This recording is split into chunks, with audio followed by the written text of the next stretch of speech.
afaan koon callisuu olmaa keetan himaa aadaa balaa isaaf gargaartuu hundumaa kennaan kan guutamtee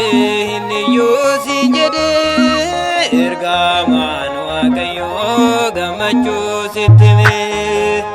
afaan koon callisuu olmaa keetan himaa aadaa balaa isaaf gargaartuu hundumaa kennaan kan guutamtee hin iyyuu siin jedhee ergamaan Waaqayyoo gammachuu sitti himee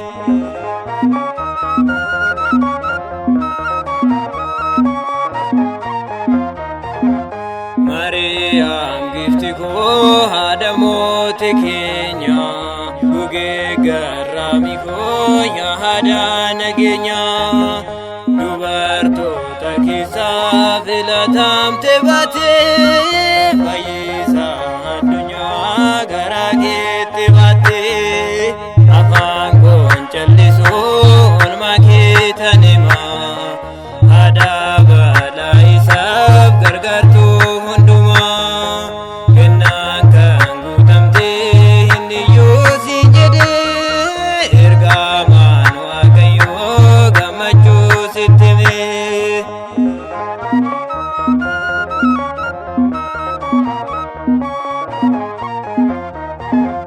maqaan kee mi'aawaa dammarraa kan caalu dubroonni hundinuu homtuu siin madaanu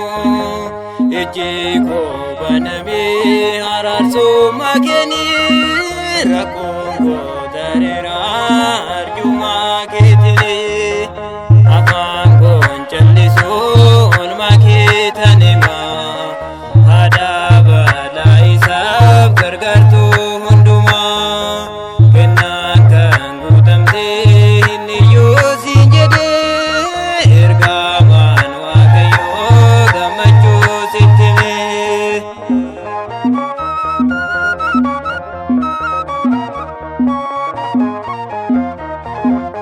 riqicha jireenyaa kan yoomuu hin jigne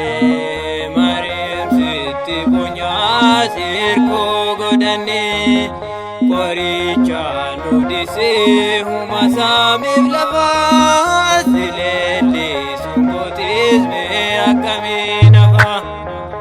afaan koon callisuu olmaa keetan himaa aadaa balaa isaaf gargaartuu hundumaa kennaan kan guutamtee hin iyyuu siin jedhee ergamaan Waaqayyoo gammachuu sitti himee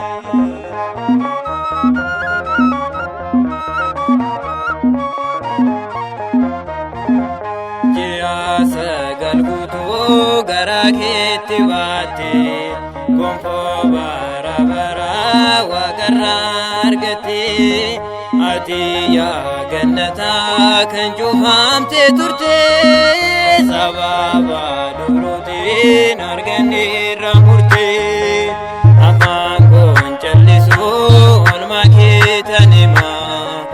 aadaa balaa isaaf gargaartuu hundumaa kennaan kan guutamtee hin iyyuu siin jedhee ergamaan Waaqayyoo gammachuu sitti